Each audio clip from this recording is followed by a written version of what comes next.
So the news is out on Shattered Space, and it is just as mediocre and underwhelming as the base game. There were so many high hopes about Shattered Space, how it was going to change Starfield, it was going to make it a good game all of a sudden with this huge expansion. Because, I mean, that's not a completely unrealistic expectation, because we saw the exact same thing happen with Cyberpunk and the Phantom Liberty expansion, and how that pretty much transformed Cyberpunk. So, it's possible, right? We've had a lot of really great expansions just in recent years. Phantom Liberty was one, and of course the Shadow of Erdtree in Elden Ring. So, the expectations were very high, especially with just how awful Starfield... I mean, there are people who love Starfield, right?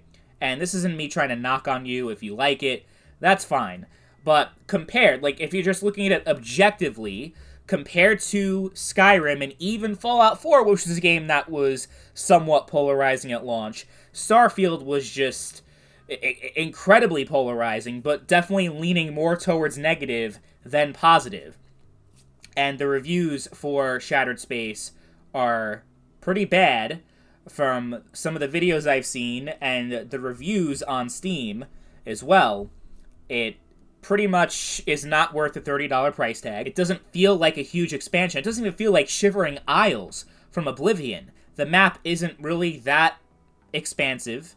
It's not that huge. It takes you about 10 hours to finish the entire DLC, including side quests and everything. So that's pretty small, because Phantom Liberty was the same price, $30, and was essentially the size of the entire base game for Cyberpunk. So, yeah, this is not good for Bethesda. Bethesda is one of those companies that has fallen drastically from the good graces of the community, and the hype surrounding their games is just not even close to being on the same level as it used to be. Bethesda was one of the most beloved and cherished developers in the entire industry, and now they're one of the most hated. Not quite Ubisoft level, but it's up there. It definitely is up there. They did have some procedurally generated content from what I've heard. It was mostly handcrafted, so that's a step in the right direction, because there just wasn't enough handcrafted content. It was just procedurally generated, regenerated, really, because you saw the same fucking shit, same dungeons, same everything. They talk about exploration, but you just kept running into the same shit over and over and over and over again. Shattered Space kind of helped with that, but overall pretty small and not worth half the price of an entire game. It's just absurd what they that they thought that they could charge that. A couple of new weapons, couple of new armor. It's just like your standard DLC. They called it an expansion, and it feels more like an add-on. It's like the value that you'd get from a Call of Duty map pack back in the day, you know? It's just, it's alright, but it's not mind-blowing, breathtaking for a game that really needed some new life breathed into it. They're planning more expansions. We'll see how that goes, but I think it's unacceptable. Bethesda is a company that has literally just sat on piles and piles and piles of cash off of reselling their old games, mainly Skyrim. I mean, goddamn, how many versions of Skyrim have we gotten? And they've made a shit ton of money off of it over the past 13 or so years. And then they recently did the next-gen Fallout 4 and killed... so I have a playthrough going on. Well, it's suspended, but I had a playthrough of Fallout 4 going on my Let's Play channel. And so I took a little break from the game for a little bit, because I already played it like a whole bunch of times. So I'm like, okay, I'll come back to this in a little while, maybe a couple months or whatever. You know, because I had other games that I wanted to play first before, you know, new games I never played before going back to Fallout 4. Anyway, though, I come back to it, and it's like right around the time the next-gen update was released, and it destroyed my entire save and everything, and it's like, yeah. So, and it's still broken. Fallout 4 is still broken today, because they had to release that unnecessary update. So the next-gen update's great if you're on PlayStation or Xbox. I'm sure it was cool. But it was completely unnecessary on PC.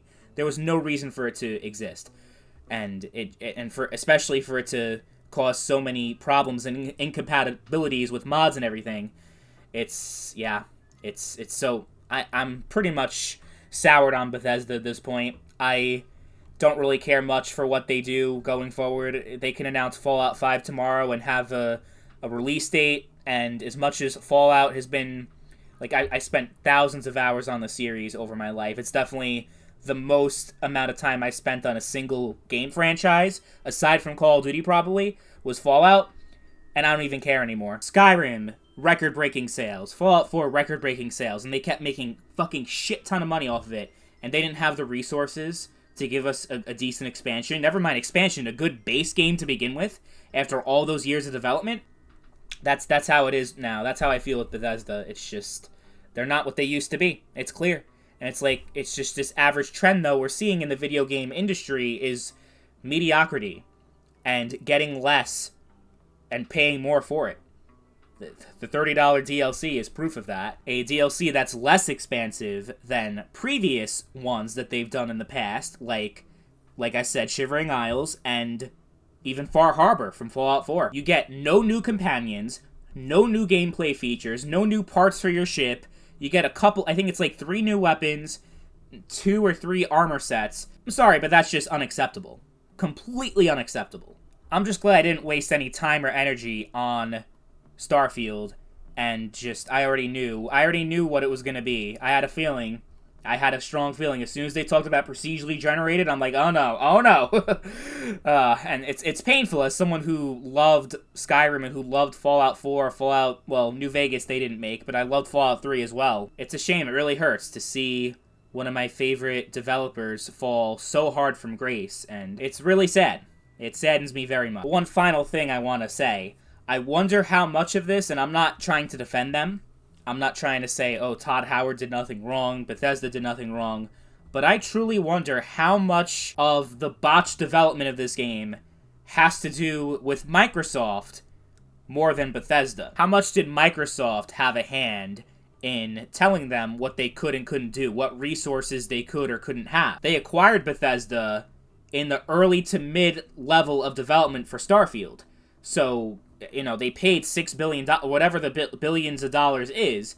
The exact number I don't exactly remember, but it was a lot. It was at the time, it was the largest video game acquisition in history, and it was a fucking shit ton of money. So I wonder if Microsoft was like, okay, we gotta start cutting costs here. We gotta start, like, anytime a company is acquired by a bigger company, they want to make their money back fast, and they usually cut resources, lay people off. They do a whole bunch of different things to maximize profits and reduce costs. And I wonder how much of a hand that had to play. How much Microsoft had an influence over this game just not living to expectations and not being very good. I got heavily criticized when I did not want Microsoft to buy Bethesda, and especially when I spoke against Microsoft acquiring Activision. I was one of the very few people saying, this is not going to be any better for the Call of Duty series in the case of Activision. It's actually only going to get worse. And early signs are indicating that I'm right. And no one's going to argue against me on that point. They were arguing with me back then. But now no one can tell me with a straight face that Activision is in such a much better place under Microsoft's direction. I mean, there's some fanboys that are like, oh, well, anything bad that's happening, like Activision taking down the mod. Oh, it's Activision, not Microsoft. Microsoft has nothing to do with it, even though they own them. Like, there's still some people that do the separation in their heads and try to pretend like they're different companies when they're the same. But all I'll say is when it comes to Starfield and Shattered Space, I think Microsoft has more of a hand to play than people realize. They've poured billions upon billions of dollars with all these acquisitions and investing in Game Pass, and they haven't really turned a profit off of Game Pass yet, so I think they're just trying to cut as many corners as they possibly can, and this is the end result of that. Mediocrity and just straight garbage.